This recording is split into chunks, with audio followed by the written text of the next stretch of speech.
با سلام خدمت شما ملت نمک نشناس، پرستوی وزارت نفت و حافظ منافع طبیعی شما که شامل نفت، پترولیوم، گاز طبیعی می باشد هستم که با 16 تا از سران رده بالای وزارت نفت رابطه نامشروع داشته. چطوره؟ موردش برده ها نمک نشناسا 16 خب رقمی نیست. آن شب‌هایی که شما در خواب ناز بودید یادتون میاد من و 16 تا از سران رده بالای وزارت نفت عرق ریزان در حال انجام محافظت از منابع طبیعی شما بودیم. بله، پس هواها نشد که بچه‌های شما سوار بنز بشوند در آینده نزدیک. زحماتی که من و 16 تا از رده های بالا سران رده های بالا کشیدیم بسیار زیاد می باشد. روزها و شبها ما در حال انجام وظیفه خود بودیم تا روزی که خود بلومبرگ گفت که منافع طبیعی نفت شما به خشتک بنده وصل است و به رحم من سر نخ دارد. داشت راجع به شورت من و رحم من صحبت می کرد. فی الواقع این را هم بدانید که این روش انقلابی که 16-1 می باشد در تمام دنیا بی‌نظیر هست و دفعه اولی می باشد که کشوری این روش را تمرین کرده. برای چه موردش رو برده 16-1 در هیچ جای دنیا این اتفاق نیفتاده. ما اولین کشوری هستیم که داریم این کار را انجام میدیم و we are the pioneer در این روش.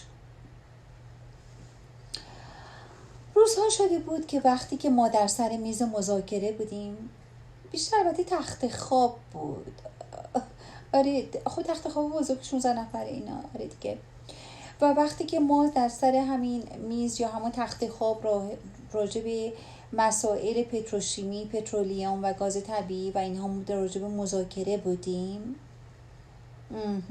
تصور کنید دیگه.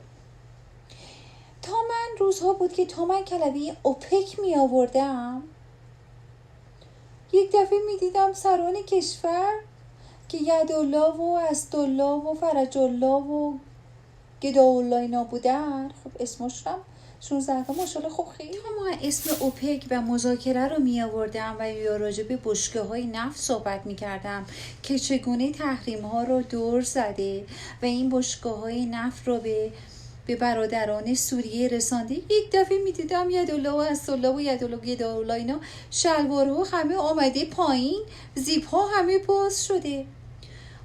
من از ترس هم اصلا دیگه این اواخر کلمه اوپک دیگه نمی آوردم، چون که کار به جاهای باریک می کشید ملت نمک نشناس و من خب نگران منافع ملی شما بودم. آره دیگه. anyway گفتم من این رو به شما بگم که منافع ملی شما کاملا حفاظت شده و من و سران کشور همچنان مشغول مذاکره در بازارهای جهانی و بشکه‌های نفت را مجانی به لبنان، عراق و سوریه فرستاده و زیپ شلوارها همچنان پایین می باشد. فعلا دیگه حرف دیگری ندارم. اصلا نگران نباشید. ما تحریم ها را دور زده با شورت توریه من و منافع شما کاملا حفاظت شده. اصلا نگران نباشید. یادتون باشه شما اولین کشوری هستید که این روش را دارید چه میکنید؟ تمرین میکنید و تمام دنیا چشمشون به داخل شورت من و سران کشور میباشد. دیگر حرف دیگه ای ندارم. امیدوارم که روز خوبی داشته باشید. فی الواقع من که شب خوبی خواهم داشت. فعلا خدا حافظ. بای بای. چه بگویم؟